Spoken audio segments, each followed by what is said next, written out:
Hey folks, Glenn Zacher here with It's Your Money. Today, we're diving into Canada's colossal $57 billion electric vehicle strategy, a Liberal government pipe dream that's crashed and burned, leaving taxpayers holding the bag. The Globe and Mail call it a politically driven stunt, and I'm here to break down why they're right, what went wrong, and what the new government needs to do to fix this mess. Let's start with some facts. The Liberal government, led by Justin Trudeau, bet big on electric vehicles, promising jobs, economic growth, and a green future. They poured $57 billion of your taxpayer dollars into EV subsidies, mostly for foreign giants like Volkswagen, Stellantis, and Northvolt. But here's the kicker. It's been a spectacular failure. Take Northvolt, a Swedish EV battery company. Canada handed them $4.6 billion. Quebec invested $270 million. But less than 2 years later, they filed for bankruptcy. Gone. Poof. Just like that. This is considered a total 100% lost investment. And who's paying for it? You are. Meanwhile, companies like Volkswagen and Stellantis get tax exemptions on these subsidies, while Canadian firms like Electrovaya are pushed to expand in the US because they're taxed here. It's like the Liberals are punishing Canadian businesses for being Canadian. And those good middle-class jobs Trudeau promised, modern EV plants are heavily automated. Robots do most of the work. The jobs created are a fraction of what was hyped, and many go to foreign workers. The head of Canada's building trades unions call it a slap in the face to taxpayers.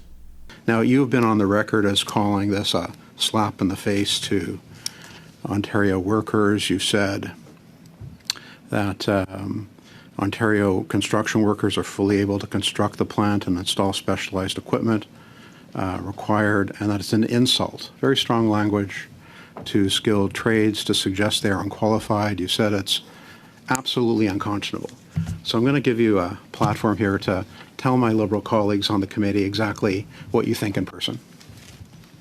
Well, thank you very much, Mr. Morantz, and I stand by my comments that I made back in November and December. Then there's the global picture. China's EV industry, led by companies like BYD, is dominating with a $38 billion investment that's generated $100 billion in revenue. Canada is trying to compete by throwing money at foreign firms. But we're not innovating. We sold off our own EV battery tech, developed at Dalhousie University, to foreigners. It's not a strategy. It's a surrender. Look, Canada represents maybe 10% of the production capacity of our current vehicle manufacturing. The other 90% goes to the United States. And guess what? Long before Trump made a decision on tariffs, he said he's getting rid of EV mandates.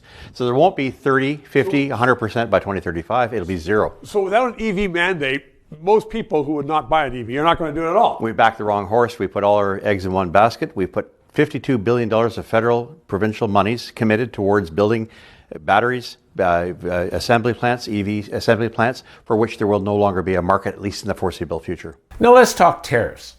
To prop up this failing strategy, Canada slapped a 100% tariff on Chinese EVs and a 25% surtax on Chinese steel and aluminum.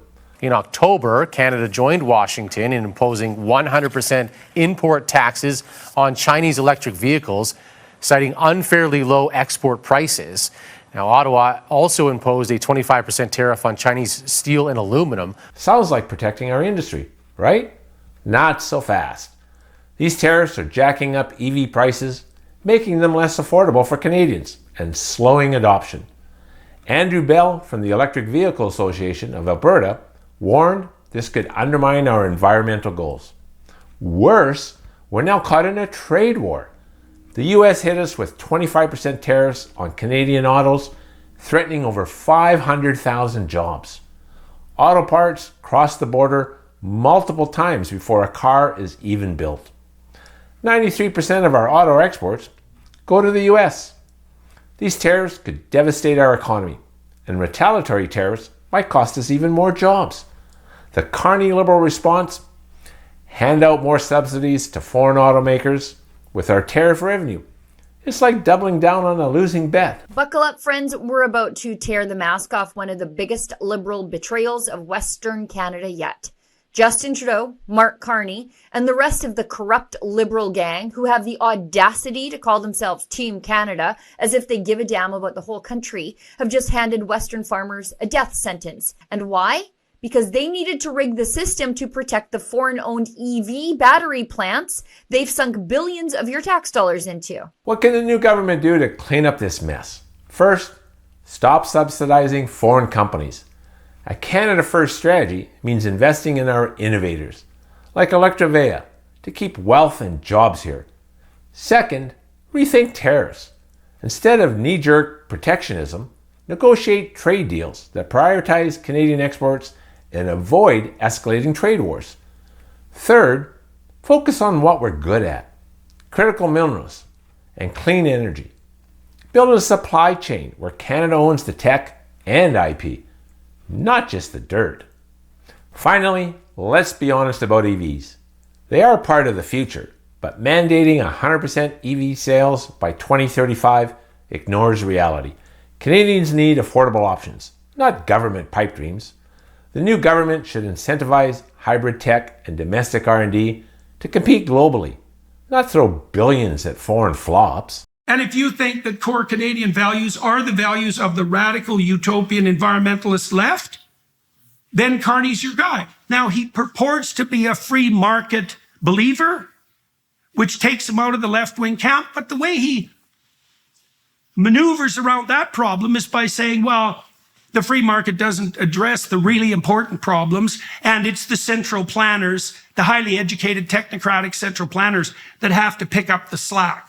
And so he says free market, but what he means is central planning, free market. And what he means by central planning is his vision, and what his vision is, that's the other thing about Carney. You know, I read his book, Values, and one of the things I really hope for in a book is, A, that I learned something, and all I learned from reading Values was something about Carney. I didn't learn anything of any substantial import in consequence of reading the book. Folks, Canada's EV strategy was a Liberal disaster. $57 billion down the drain, jobs lost to foreigners, and a trade war looming. It's your money, and you deserve better. The new government has a chance to put Canada first, but they need to act fast. What do you think? Should we keep subsidizing foreign firms or build our own future? Drop your thoughts in the comments, hit the thumbs up button, and subscribe to It's Your Money for more no-nonsense breakdowns. I'm Glenn Zacher, and I'll see you soon.